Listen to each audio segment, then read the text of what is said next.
रणनीति तैयार करने में लगी है कि किस तरीके से आगे चुनाव लड़ा जाएगा। और हमारे साथ पवन जी हैं, अविरल जी, अंकित जी, तीनों मेहमान वापस से जुड़ रहे हैं। अब मैं अविरल जी आपके पास आना चाहूंगी, किस तरह की तैयारी है, क्योंकि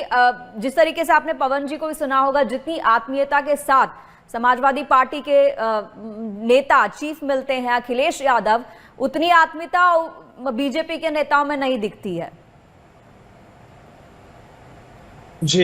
ये देखिए, जहां तक विषय भारतीय जनता पार्टी का, भारतीय जनता पार्टी पूर्ण रूप से गरीब, पीड़ित, शोषित, वंचित, दलित, आदिवासी, महिला, युवा, बेरोजगार, संत, सबके हित में कार्य करती है। और उसी तरीके से सबका साथ, सबका विकास, सबका विश्वास, सबका प्रयास, इस नारे के आधार पे, इस नारे को चरितार्थ करने का काम उत्तर प्रदेश की सरकार, योगी जी के नेतृत्व वाली सरकार प्रत्येक जिले में कर रही है। पूर्ण रूप से 75 के 75 जनपदों में, 80 के 80 लोकसभा क्षेत्रों में, 403 की 403 विधानसभा क्षेत्रों में पूर्ण रूप से योगी जी के नेतृत्व में अभूतपूर्व तरीके से विकास हो रहा है। और जनता का विकास पे विश्वास है, और उसी विकास के विश्वास को निश्चित रूप से वोट के माध्यम से वोटर प्रकट करेगा। और भारतीय जनता पार्टी को पुनः सत्ता में लाने का काम वर्ष 2027 के विधानसभा चुनाव में होगा, ये बिल्कुल स्पष्ट है। और उसके साथ साथ जहां तक विषय एक तरीके से विकास का,